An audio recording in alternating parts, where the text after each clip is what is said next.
you know what your protagonist's goal in life is? So in this video, you are going to learn how to read a tarot card to help you overcome writer's block. We're going to be using the Page of Cups in reverse as an example. And in this video, you're going to learn how to read it intuitively, both the meaning, and also how to use it as a storytelling tool.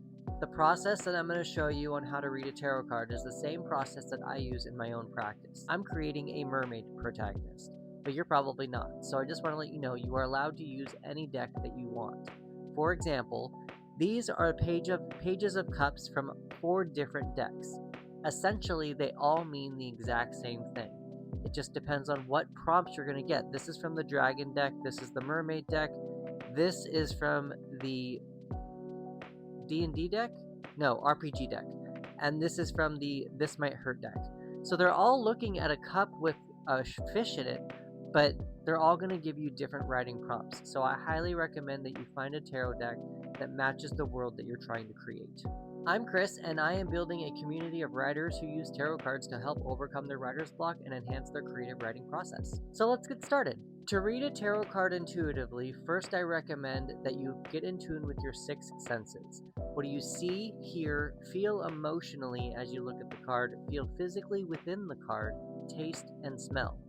So I see a young person, a child possibly, playing with a fish in a cup, like just playful, maybe curious a little bit. What do I hear? I probably hear it seems like there might be some winds on the grass in the background. I also hear the fish jumping up and down in that cup of water. What do I feel emotionally? I feel more wonder. I feel more like making a connection with an animal, if that makes sense.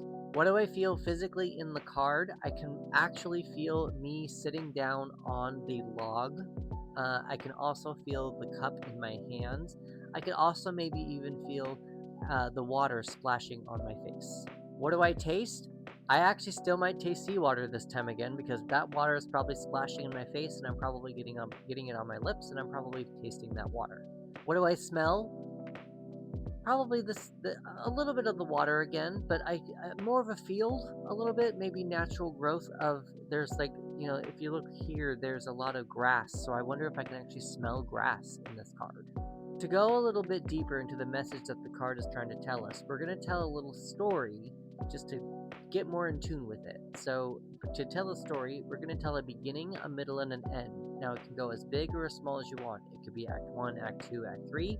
It could be the scene that happened prior, the scene that's happening right now, this is the middle, or the next scene that's going to be happening. So I feel like what happened prior is, I wonder if this kid went out and tried to catch a goldfish, wanted to find a pet. I kind of feel like that's kind of what's happening, and this is kind of the bonding moment. And for some reason, what's going in my head right now, what would come next, I have a feeling that someone rustles in the grass there, and he can hear them, and he's like, oh crap, and he grabs the fish and goes or jumps back into the water just to hide from them, because he's a mer person. He doesn't want to be caught. Okay, so the actual meaning of the card. So pages are the production assistants of the tarot. They are the learners, they are the messengers, they pass messages back and forth. They are inexperienced, they're very young, sometimes very childish. The Suit of Cups is associated with the element of water, and water is associated with our emotions. The Page of Cups is also a court card in the tarot, and court cards get a reputation for being some of the hardest to read and to interpret. Page is young, it's childish, but you don't have to be a page. You don't have to be a child to be a page. You can be an older person to be a page. Let's say you're like 50 or 60 and you are starting something new. That counts as being a page-like thing. That is you starting something new, learning something new. Another reason that this card is kind of confusing to read is because sometimes these cards refer to the querent who's actually asking the question. Sometimes it's referring to other people who are around the querent. It just kind of depends on what question the querent has asked. In regards to that, additionally, is that just because a boy is seen on the card, a little bit more boyish, does not mean that an actual boy is going to be the one that the card is about. When you're reading a court card, you want to take more of the aspects of what the card means, and use that toward the person that you're inquiring about. So just because if you get a king, it doesn't mean that it's actually going to be a male. It could be a woman with king-like aspects. The last thing that I have to discuss here is that this page is in reverse.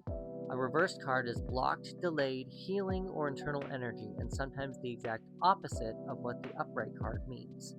Now, when you're reading tarot, this is a personal preference. You do not have to read a reversal card. If you decide you don't want to, just flip the card over.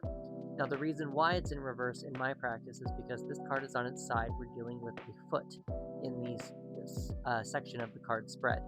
And the bottom of the card is facing toward the right, and the top of the card is facing toward the left. That's what makes it a reversal to me. If the card was flipped the other way, having the top toward the right, that would mean it would be an upright card. So since this page is in reverse, it might mean that this page is not passing messages back and forth. It maybe means that they are ignoring messages or ignoring their elders and not learning what they need to learn in order to advance and get to know their element strongly. This one's learning how to handle their emotions. So it seems like there might be some emotional blockage that's going on here. Something that just came to my mind right now is maybe there's like a little bit of a Sid from Toy Story area kind of thing. You know how we all have our toys and we all want to treat them nicely? Maybe this page in reverse, it has this goldfish, and this goldfish is being treated not very fairly. So how do we take all of this information about the Page of Cups and associate it with a character perspective on how to discover what their goal is in life? So based on some of the cards that we've actually already got on this character, I have a feeling that this character, their goal is to not, they have a little bit of a perfectionist thing about them. I have a feeling that they do not want to show up as a beginner. They are very conscious of their words. They do have a tendency to blow up with people, probably something to do with perfectionism. It feels like they don't have some emotional control, but they want to present themselves as emotionally in control. So with the Page of Cups in reverse, again, they're probably blocking some emotional messages and signals, and they probably want to show off more as a more mature person, especially with that King of Swords that we had way early at the very beginning with how they speak. So that's just kind of what I'm getting with this and what their goal is. I have a feeling that this card is going to become a lot more clear when we go over what this character needs and what this character wants with future cards. If the Page of Cups came up for your character and your protagonist in reverse, how would you read it? Please let me know in the comments. I'd love to hear how you would read this card. If you are enjoying learning how to read tarot cards in this way, maybe you want to enhance your tarot practice, maybe enhance your writing, meet other writers who are also using tarot in their creative writing process, have more access to me, or even get help on some of the cards that you're pulling, I'd like to invite you to join the community, The Narrative Flow.